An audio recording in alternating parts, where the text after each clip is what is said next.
Lecture में political science का chapter 1 working of constitution का हाफ पार्ट किए थे। सेकंड पार्ट अपन आज करने वाले। सेकंड पार्ट अपन चालू कर रहे हैं page number 70, social justice and equality से। ठीक है, यहाँ ध्यान दो सब, सोशल जस्टिस एंड इक्वालिटी। ठीक है, दोनों क्वालिटीज अपनों को कॉन्स्टिट्यूशन में अच्छा क्या बोलते हैं उसको एनवायरनमेंट बनाने के लिए जरूरी है। ठीक है, अपन सोशल जस्टिस कैसा करेंगे, कोई डिस्क्रिमिनेशन नहीं होना चाहिए, डिस्क्रिमिनेशन नहीं होना चाहिए। डिस्क्रिमिनेशन बोले तो भेदभाव, डिस्क्रिमिनेशन बोले तो भेदभाव नहीं होना चाहिए। भेदभाव किस हिसाब से होता, देखो भेदभाव होगा तुम्हारा कास्ट के ऊपर, रिलीजियन के ऊपर, ठीक है, रेस, प्रॉपर्टी, ठीक है, ये सब क्या होगा। कास्ट बोले तो क्या, जैसा एक ही धर्म में अलग अलग वो रहते हैं ना, जाति उसको कास्ट बोलेंगे। रिलीजन बोले तो अलग अलग धर्म। रेस बोले तो क्या, रेस बोले तो कौन कितना आगे बढ़ चुका है। ठीक है, जैसे कि एग्जांपल लेते हैं अमीर गरीब में, जैसे कि एग्जांपल लेते हैं ठाकुर लोग बहुत ज्यादा आगे पहुंच गए, एग्जांपल ले रहे हैं अपन सिर्फ। ठीक है, कास्ट के। उसके बाद प्रॉपर्टी, मतलब किसके पास ज्यादा प्रॉपर्टी, उस हिसाब से नहीं होना चाहिए। लॉ सबके लिए एक, कोई पैसे वाला उसके लिए लॉ अलग, जो गरीब उसके लिए लॉ अलग, ऐसा कुछ नहीं होना चाहिए।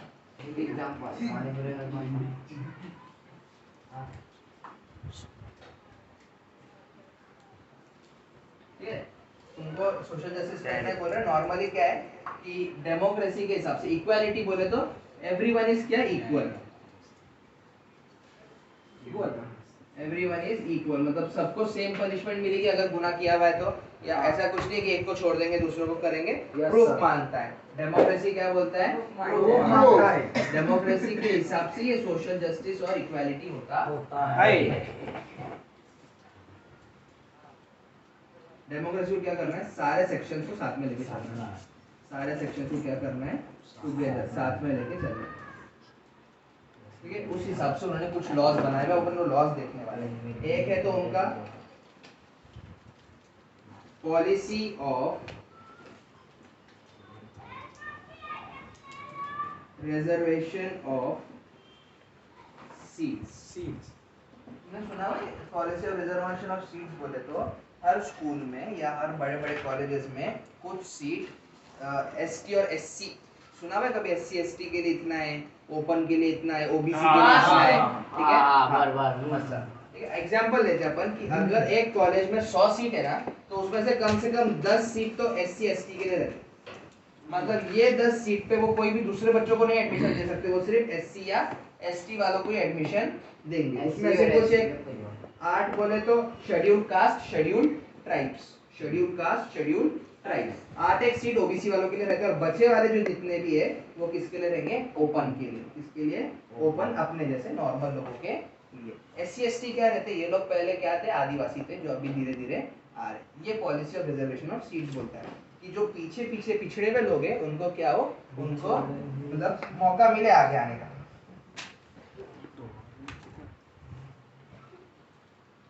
डिस्क्रिमिनेशन कहाँ कहाँ होता है, ये एजुकेशन में होता, ठीक है, पॉलिटिक्स में होता, पॉलिटिकल में होता, ठीक है, अलग अलग जगहों पर रिजर्वेशन होता है। किस किस का होता है, देखो एससी, एसटी, ओबीसी और other backward classes, other backward classes. ठीक है, पॉलिसी और रिजर्वेशन ऑफ सीट्स। सेकंड वाला the scheduled caste and tribes. Schedule caste and scheduled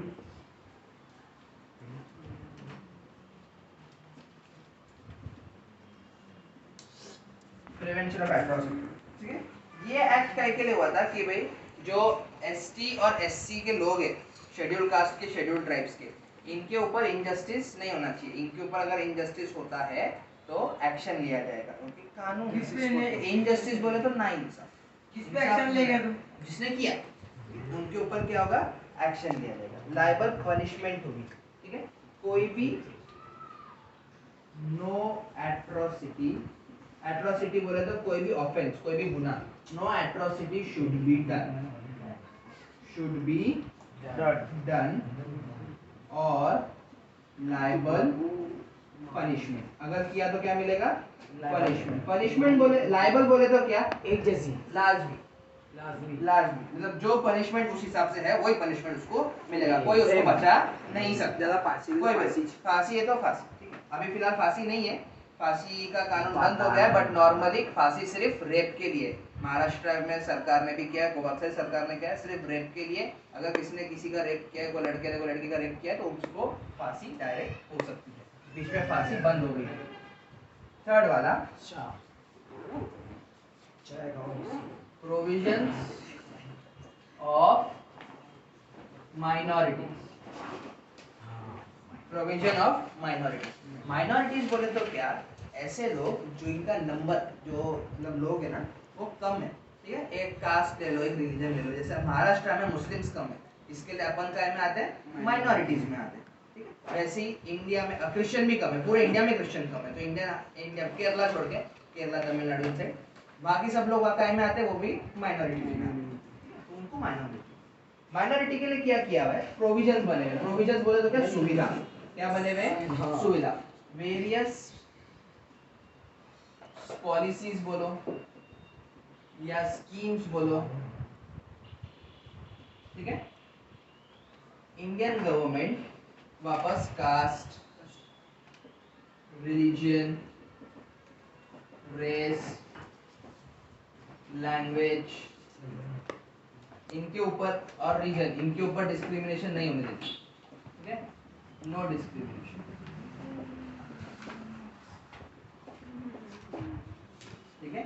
इसके लिए ये प्रोविजन ऑफ माइनॉरिटीज की वजह से उनका जो फ्रीडम है, फ्रीडम टू एजुकेशन, ठीक है, उनके कल्चरल और इक्वालिटी, ये सब उनका सेफ रहता है। क्या रहता है? इक्वालिटी। मतलब उनका ऐसा कोई नहीं बोल सकता कि तुम नंबर में कम है, तुम मत आओ, तुमको हम लेंगे नहीं, ऐसा नहीं।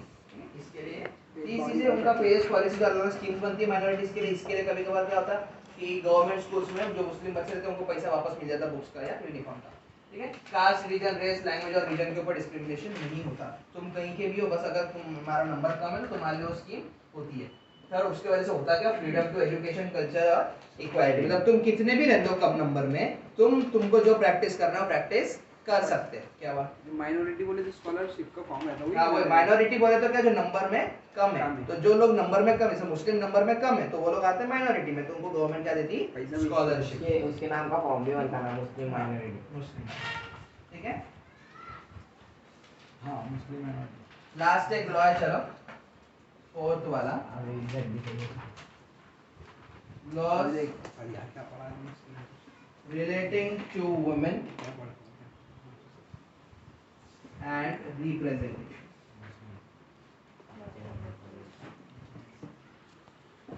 अब वुमेन के लॉज और उनका रिप्रेजेंटेशन, मतलब वो कैसे आने चाहिए आगे, ठीक है। In the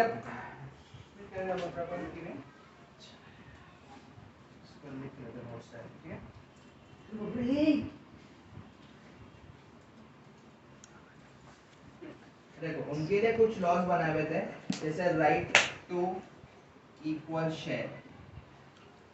right to equal share, right to equal share किसके? फादर की प्रॉपर्टी, फादर की प्रॉपर्टी। मतलब कभी कभार होता ना कि बेटों को हिस्सा देते, बेटों को हिस्सा देते, बेटों को हिस्सा नहीं देते, तो वो उनका राइट है। अभी अगर हिस्सा हो रहा है और उसको नहीं दे रहे तो वो उस पे केस कर सकते हैं, ऑब्जेक्शन उठा सकते हैं, ठीक है। फादर का भी हो सकता है, बाद में हस्बैंड का भी हो सकता है। ये अगर शादी हो चुकी है तो फिर हस्बैंड की प्रॉपर्टी के ऊपर उसका पूरा पूरा अधिकार है। नेक्स्ट है डाउरी प्रोहिबिशन।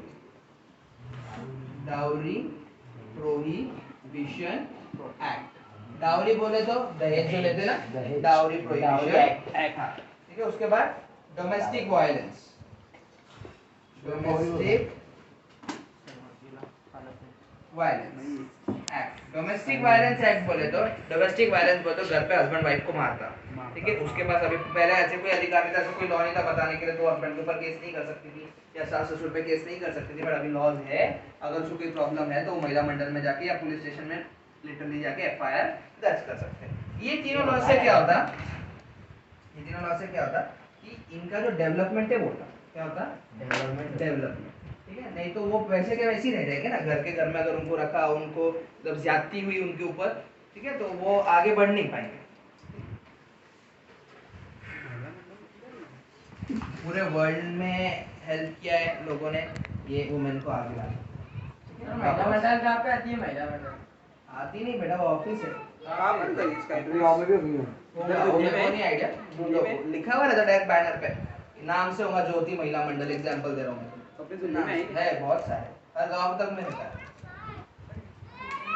73rd और 74th amendment of the Indian constitution, इधर बस वो सब 73rd एंड 74th अमेंडमेंट क्या बोलता कि 33% सीट्स होना चाहिए पॉलिटिकल बॉडीज में। इसमें political body self governing body. But एक बात, महाराष्ट्र ने क्या किया, ये नंबर 33 को क्या कर दिया 50। एमएक्स ने क्या किया, महाराष्ट्र ने इसको 50% कर दिया। क्या कर दिया 50% कर दिया। 33 ने हमको 50 होना, आधा डायरेक्ट आधा होना। अगर 10 लोग है सरकार में तो उसमें से 5 लोग क्या रहेंगे, लेडीज रहेंगे, और 5 लोग क्या रहेंगे, जेंट्स रहेंगे। लेडीज की बहुत मांग है। डोमेस्टिक वायलेंस का देखो, इनका सेल्फ एस्टीम बचना, सेल्फ कोई आंसर नहीं देंगे। एस्टीम नहीं देंगे।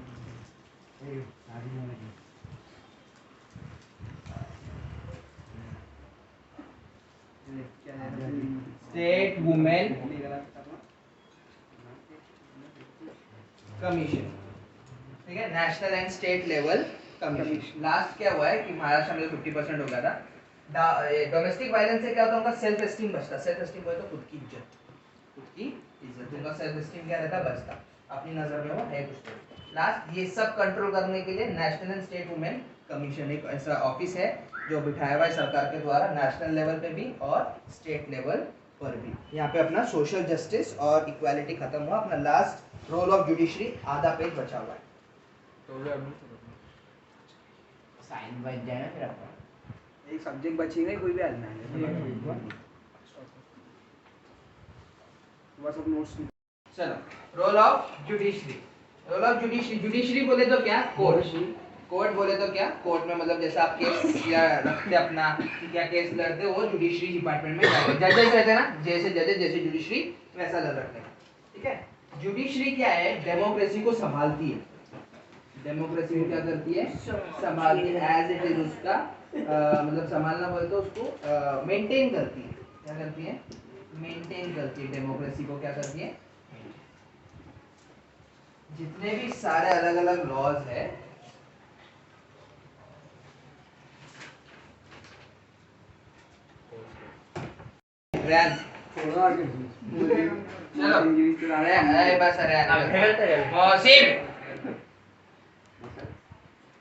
पहला वाला, the basic framework of the constitution.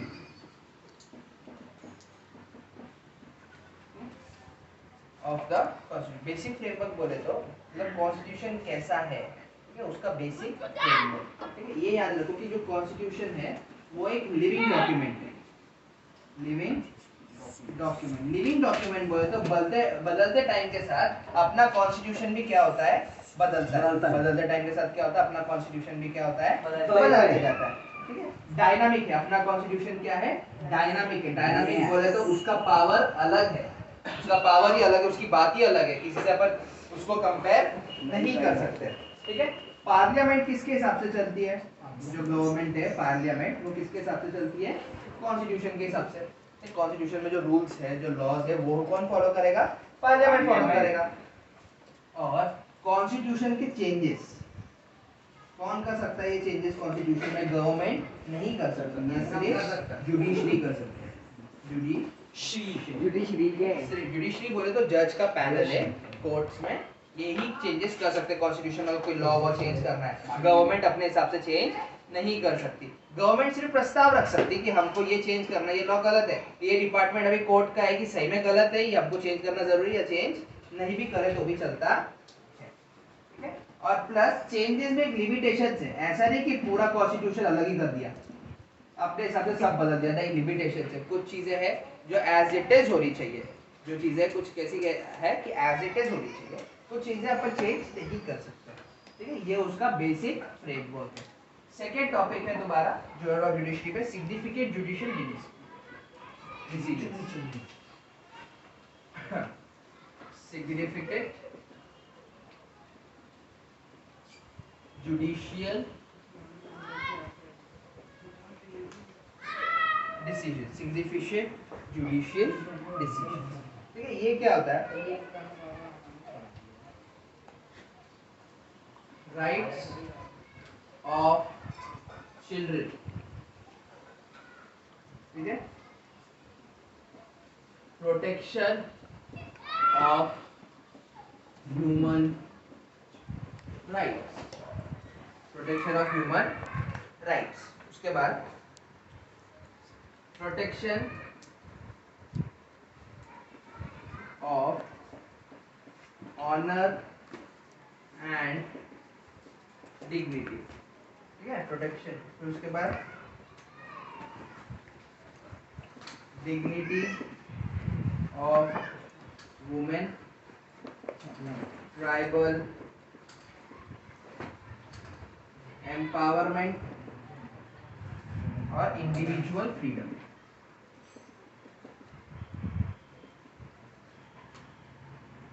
ठीक है। सिग्निफिकेंट जुडिशियल डिसीजंस इन मामलों में होते हैं। पहला तो राइट्स ऑफ चिल्ड्रन, सुना हुआ तुमने कि बाल मजदूरी गुनाह है, 14 साल के नीचे आप कोई भी बच्चे से काम नहीं करा सकते, राइट्स ऑफ चिल्ड्रन में आएगा वो, ठीक है। राइट्स ऑफ चिल्ड्रन में एक बार आता राइट टू एजुकेशन, ठीक है। उसका अधिकार है कि वो 8th स्टैंडर्ड तक पढ़े, 8th स्टैंडर्ड तक इसके एजुकेशन फ्री रहता, 9-10 में ही फीस लगती है, ठीक है, गवर्नमेंट स्कूल्स में, ठीक है। 8th स्टैंडर्ड तक नॉर्मल एजुकेशन फ्री रहता। Third, protection of human rights. Human rights क्या बोलता है कि इंसान अपने हिसाब से रह सकता है जहाँ पर वो रह रहा है, ये उसका प्रोटेक्शन है।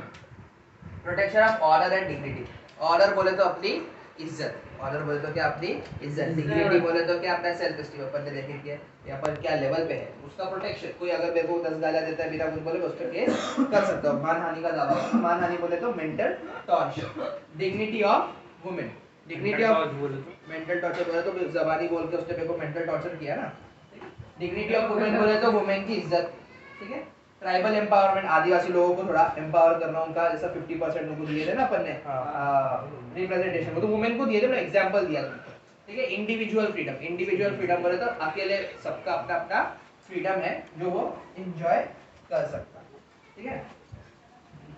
ये सब क्या करना पड़ता है, उनको संभालना पड़ता है, इनको टेक केयर करना पड़ता है, ठीक है। नेक्स्ट चैप्टर में तुमको बताने वाले वो कि इलेक्शन प्रोसेस कैसा होता है, तो ये डेमोक्रेसी काम कैसा करती है, ठीक है। यहाँ पर हमारा लेसन खत्म हो गया।